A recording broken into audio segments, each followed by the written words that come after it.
Assalamualaikum warahmatullahi wabarakatuh.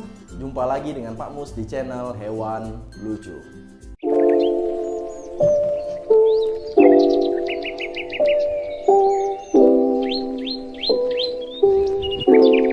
Ya, teman-teman di rumah, hari ini Pak Mus akan membahas tentang hewan lagi, teman-teman ya. Tapi hewan kali ini benar-benar imut dan lucu, juga pintar, teman-teman. Tetapi di alamnya hewan ini juga predator atau karnivora, teman-teman ya.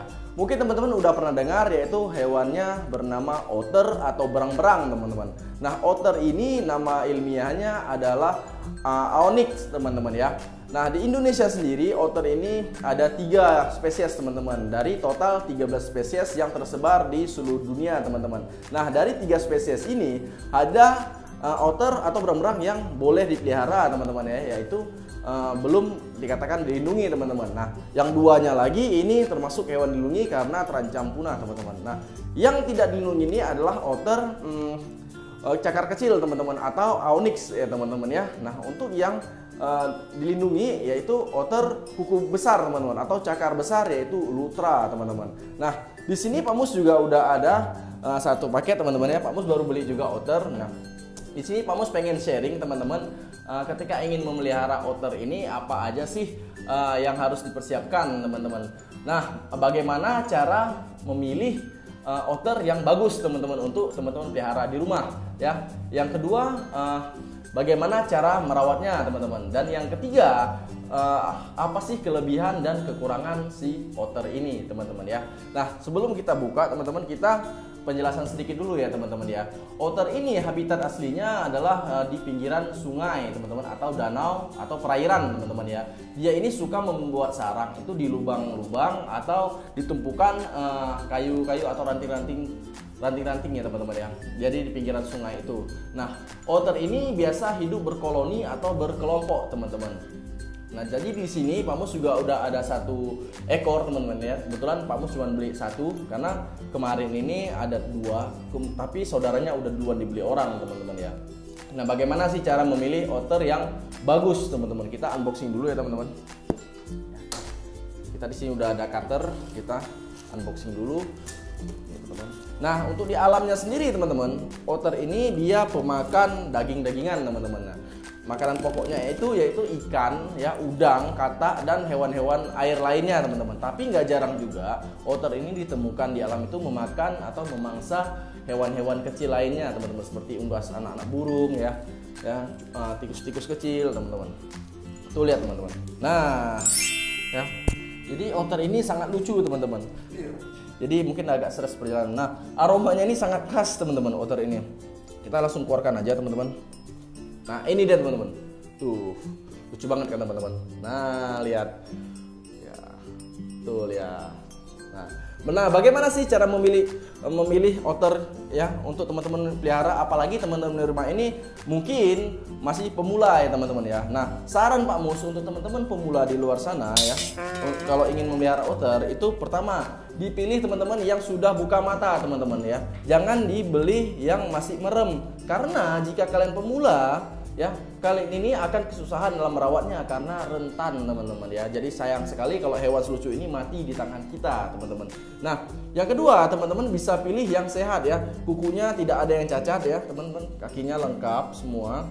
Tuh. Ya, teman-teman. Jadi sehat. Bulunya ini apa, teman-teman? Yang pertama yang kita perhatikan itu dari sini, teman-teman. Nah, ya.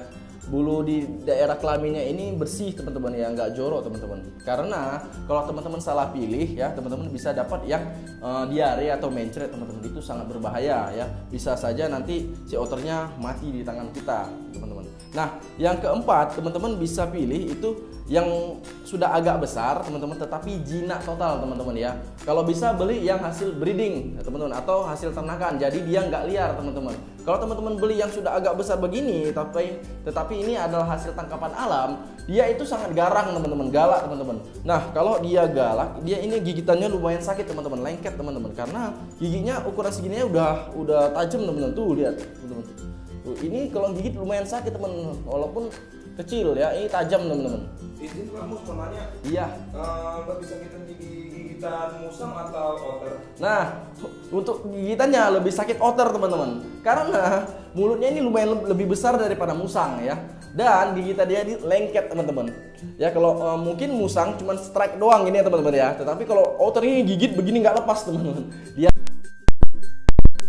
sangat garang kalau dibeli yang memang hasil tangkapan alam teman-teman. Lebih baik teman-teman beli yang sudah jinak teman-teman. Nah, di sini kita masuk ke cara pemeliharaannya teman-teman ya. Teman-teman, kita masuk ke cara merawatnya teman-teman. Yang paling penting itu sangat harus diperhatikan teman-teman.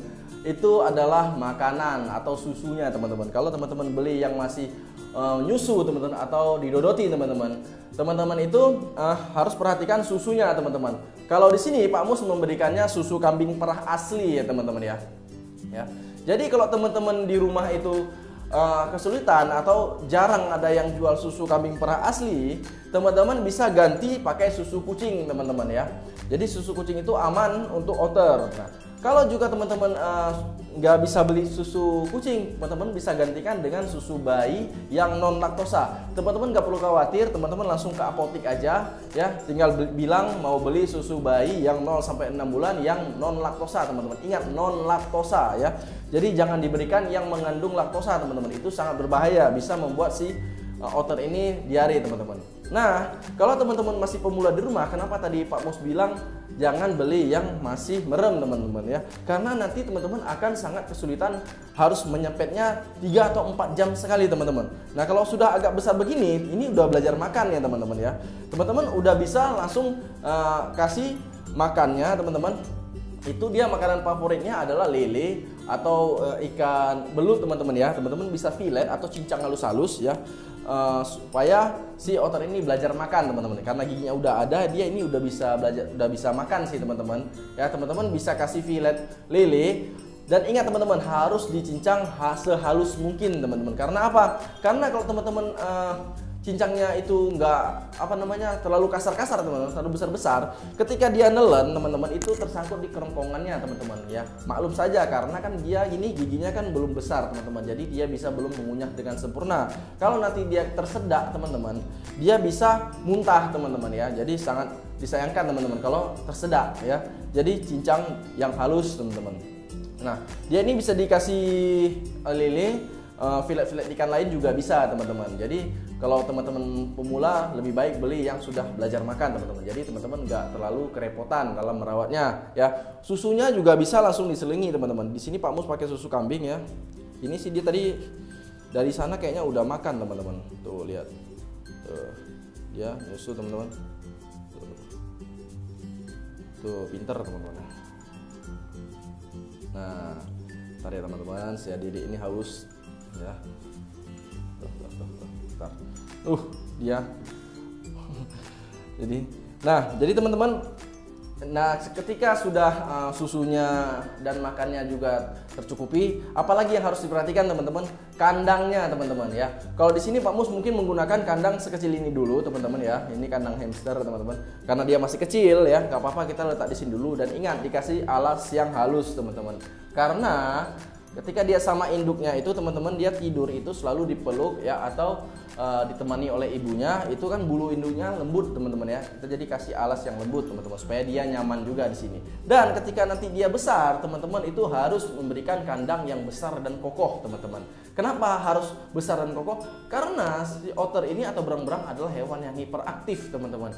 Jadi dia ini adalah hewan yang nggak bisa diam sih kalau nanti dia besar ya. Dan yang kedua harus kokoh. Kenapa harus kokoh teman-teman? Karena otter ini adalah hewan yang pintar dan sangat kuat teman-teman. Kalau teman-teman memberikan kandang semacam ini doang teman-teman, mungkin kandang ini bisa dipatahkannya atau dia bisa keluar teman-teman ya. Dia ini sangat pintar teman-teman. Nah, jadi itu teman-teman. Dan di kandangnya juga harus diberikan wadah tempat dia bermain air atau mandi teman-teman. Karena di alamnya kan dia ini adalah hewan yang aktif di air juga teman-teman ya. Dia cari makan itu di air teman-teman ya. Dia termasuk predator air. Jadi harus diberikan tempat untuk dia bermain air teman-teman. Nah, oke teman-teman. Nah, yang paling penting adalah teman-teman harus tahu ini kelebihan dan kekurangan saat memelihara otter teman-teman ya.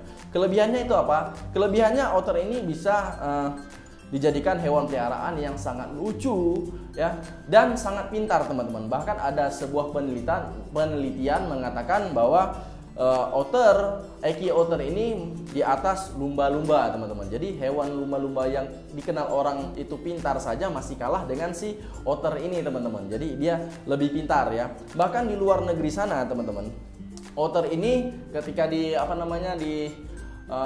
kebun binatang itu sering melakukan pertunjukan ya yang ditonton oleh pengunjung-pengunjung di sana teman-teman. Jadi dia menghibur pengunjung-pengunjung di kebun binatang tersebut ya. Jadi otter ini juga bisa dilatih teman-teman karena dia ini sangat pintar ya. Dia ini mengerti teman-teman. Nah, kekurangannya apa teman-teman? Kekurangannya otter ini dikenal dengan 3B teman-teman ya. Bising, boros, dan bau teman-teman. Nah, jadi ketika teman-teman memutuskan untuk memelihara hewan, teman-teman itu harus cinta apa adanya teman-teman ya. Jangan ada apanya doang teman-teman, tapi harus mencintai apa adanya, menerima semua kekurangannya teman-teman. Nah, kekurangannya tadi pertama bising teman-teman. Dia ini kalau besar teman-teman, suaranya ini sangat besar teman-teman. Bahkan ketika dia manggil kita untuk bermain aja suaranya ribut teman-teman ya. Jadi kalau teman-teman takut ribut, takut mengganggu tetangga sebelah, mungkin tidak cocok untuk memelihara otter teman-teman, karena dia ini sangat ribut teman-teman kalau nanti dia besar ya. Dan kedua, dia ini boros teman-teman, makannya ini sangat banyak teman-teman ya. Dia ini makan ikan lumayan banyak ya. Jadi makanya kita lihat di alam, di video-video pecinta-pecinta alam itu yang mereka mengabadikan gambar otter ini kan terlihat gemuk-gemuk teman-teman ya, gendut-gendut, karena memang makannya sangat banyak teman-teman. Jadi teman-teman harus siap dengan pola makannya yang bisa dikatakan rakus teman-teman ya. Teman-teman harus menyediakan ikan segar setiap hari teman-teman. Dan yang ketiga kekurangannya yaitu bau teman-teman. Si otter ini memiliki aroma yang sangat khas teman-teman. Mungkin bagi sebagian orang ya tidak menyukai dengan aromanya. Mungkin kalau Pak Mus ini sudah terbiasa ya. Bagi Pak Mus ini nggak terlalu Pak Mus agak suka sih dengan baunya teman-teman ya.